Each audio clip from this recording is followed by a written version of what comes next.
বন্ধুরা, জীবনের পথে চলতে চলতে আমরা অনেক সময় হতাশ হয়ে পড়ি। মনে হয় আর কিছুই সম্ভব নয়। আল্লাহর উপর ভরসা রাখলে অসম্ভবও সম্ভব হয়ে যায়। যে মানুষ আল্লাহকে মনে রাখে তার জীবনে অন্ধকার বেশিক্ষণ থাকে না। আজকের এই কথাগুলো তোমার মনকে আরও শক্তিশালী করে দেবে, ঈমান জাগাবে, আর মনে করিয়ে দেবে আল্লাহ কখনো কাউকে একা ফেলেন না। দুনিয়ার দুঃখ তোমার ঈমানকে দুর্বল না করে বরং আরও শক্তিশালী করুক। সৃষ্টিকর্তা যাকে হারাতে চান তাকে আগে অহংকারে ডুবিয়ে দেন। তুমি যদি সৃষ্টিকর্তার পথে এক কদম বাড়াও, সৃষ্টিকর্তা তোমার দিকে 10 কদম এগিয়ে আসবেন।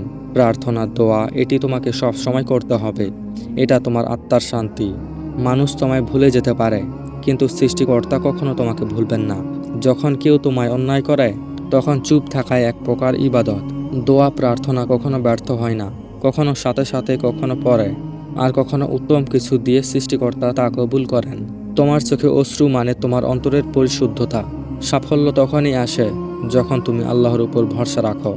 দুনিয়ার প্রশংসা নয়, সৃষ্টিকর্তার প্রশংসা করো। তোমার গোপন ভালো কাজগুলোই তোমাকে স্বর্গের পথে নিয়ে যাবে। যখন মানুষ তোমাকে ছেড়ে দেয় তখন বুঝে নাও সৃষ্টিকর্তা তোমার জন্য ভালো কিছু রেখেছেন। প্রতিটি পরীক্ষায় সৃষ্টিকর্তার পক্ষ থেকে শিক্ষা। ধৈর্য ধরো, আল্লাহর সময়টাই শ্রেষ্ঠ সময়। তিনি কখনো দেরি করান না, বরং ঠিক সময় দেন।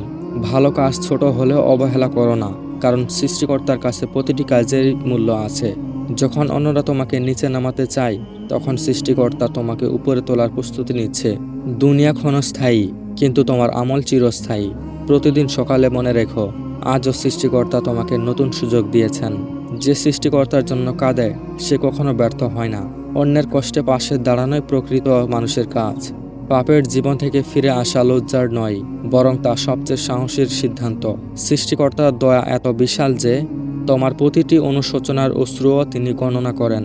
প্রার্থনা, ভালোবাসা, কারণ এটাই তোমার জন্য সৃষ্টিকর্তার মধ্যে সংযোগের পথ। দুনিয়ার ভালোবাসা ক্ষণস্থায়ী, কিন্তু সৃষ্টিকর্তার ভালোবাসা চিরস্থায়ী। তো বন্ধুরা, যে মানুষ সৃষ্টিকর্তার উপর বিশ্বাস রাখে তার জীবন কখনো ব্যর্থ হয় না।